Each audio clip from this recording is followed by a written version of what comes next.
রোজা অবস্থায় থুতু বা লালা গিলে ফেললে গুনাহ হবে কিনা? অনেকে রোজা রাখে কিন্তু নামাজ পড়ে না, তাদের সম্পর্কে কি বলবেন? রোজা রাখে কিন্তু নামাজ পড়ে না, এদের সম্পর্কে বলবো তারা লুঙ্গি খুলে পাগড়ি বাঁধছে। লুঙ্গি খুলে যদি কেউ পাগড়ি বাঁধে এই নিয়তে যে পাগড়ি বাঁধলে সওয়াব হবে, কিন্তু লুঙ্গি যে খুলে গেল সেটার জন্য কবিরা গুনাহ হবে, সেটার খবর তার। ঠিক একইভাবে রমজানের রোজা রাখলে সওয়াব হবে, ফরজ আদায় হবে, কিন্তু এর চাইতে বড় ফরজ হলো 5 ওয়াক্ত নামাজ। তা আপনি সেটাই যদি বাদ দিয়ে দেন তাহলে এই রোজা রাখলেন, তাহলে এর চাইতে বড়টা বাদ দিয়ে আপনি কম গুরুত্বপূর্ণটা করলেন। ওইটার তুলনা এটাও ফরজ, কিন্তু ওইটার চাইতে কম গুরুত্বপূর্ণটারে গুরুত্ব দিলেন, আসলটারে গুরুত্ব দিলেন না। আপনি পাগড়ি পরার গুরুত্ব বুঝলেন কিন্তু লুঙ্গি পরার গুরুত্বটা বুঝলেন না। আল্লাহ আমাদেরকে লুঙ্গি পরার গুরুত্ব বুঝার তৌফিক দান করুন, নামাজের গুরুত্ব বুঝার তৌফিক দান করুন। অনেক ভাই আছে নামাজের গুরুত্ব তাদের কাছে, কিন্তু উনি রোজা রাখে। রোজা রাখে এটা ভালো কথা, কিন্তু তার চাইতে ভালো কথা হলো নামাজ আদায় করা। একজন রোজা রাখে নামাজ পড়ে না, এই লোক খারাপ। কিন্তু আরেকজন নামাজ পড়ে রোজা রাখে না, সেই লোকটা এই প্রথম লোকটার চাইতে কম খারাপ। কারণ হলো সে আসল সবচেয়ে বেশি জরুরিটা করে, নামাজটা পড়ে, রোজা রাখে না, সে খারাপ, একটা হারাম কাজ করে, ফরজ তরক করে। কিন্তু আরেকজন নামাজই পড়ে না, রোজা রাখে, এই লোকটা ওই লোকটার চাইতে অধম। আল্লাহ আমাদেরকে নামাজের গুরুত্ব বুঝার তৌফিক দান করুন। ইমানের পর নামাজের চাইতে গুরুত্বপূর্ণ কোনো কাজ মুসলমানের কাছে থাকতে পারে? রোজা অবস্থায় থুতু বা লালা গিলে ফেললে গুনাহ হবে কিনা? রোজা অবস্থায় অনেক সময় আমাদের মুখে থুতু আসে, লালা আসে, এটা যদি আমরা গিলে ফেলি রোজা ভাঙবেও না, গুনাহ হবেও না। তবে যদি ইচ্ছাকৃতভাবে মুখে থুতু জমিয়ে রেখে কেউ গিলে তাহলে সেটা মাকরুহ হবে, এর ফলেও রোজা ভাঙবে না।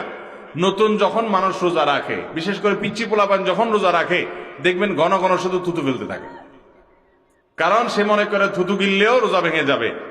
এটা আসলে তার না জানার কারণে, নিজের থুতু গিলার কারণে কফ, শ্লেষ্মা বা আপনার লালা ইত্যাদি যদি পেটের ভিতরে চলে যায়, এর কারণে রোজা ভাঙবে না।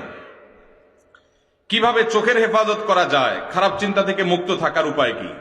চোখের হেফাজত করার একমাত্র উপায় হলো চোখকে অবনত করা, অর্থাৎ যেখানে চোখ ফেললে আমি গুনাহ থেকে বাঁচতে পারবো না সেখানে চোখ ফেলা যাবে না।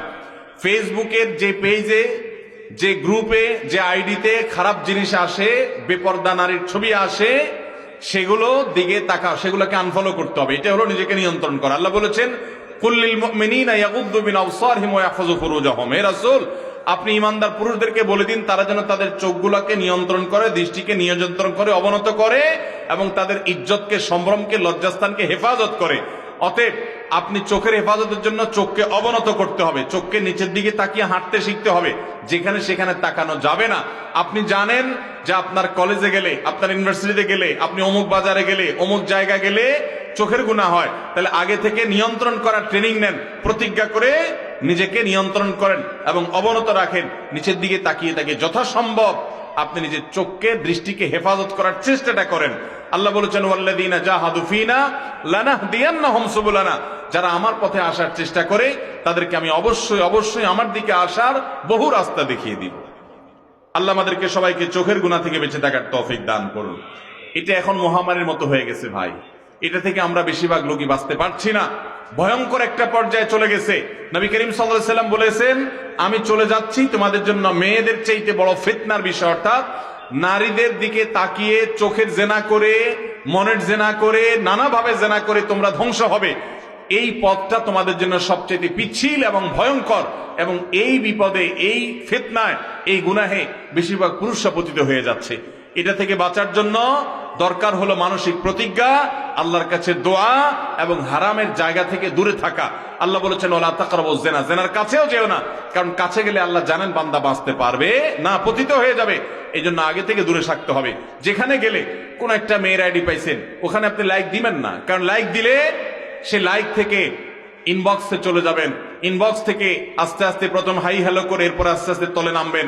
আপনার জীবন ধ্বংস হবে, কেরিয়ার ধ্বংস হবে, বাপমার অবাধ্য হবেন, আল্লাহর থেকে দূরে সরে যাবেন, অসামাজিক হবেন, এরপর আপনি টেরও পাবেন না আপনি কোথায় চলে গেছেন। এজন্য বলেছেন আল্লাহ তাআলা আগে থেকে সাবধান হও। আল্লাহ তাআলা আমাদেরকে সাবধান থাকার তৌফিক দান করুন। যুবক ভাইরা আমার, এই যৌবনটাকে হেফাজত করেন, সকল ভালোবাসাগুলোকে সব জমিয়ে রাখেন নিজের বৈধ স্ত্রীর জন্য। আল্লাহ আমাদের যুবক ভাইদেরকে এই গুনাহের হাতছানি থেকে, গুনাহের এই ভয়াবহতা থেকে বেঁচে থাকার তৌফিক দান করুন।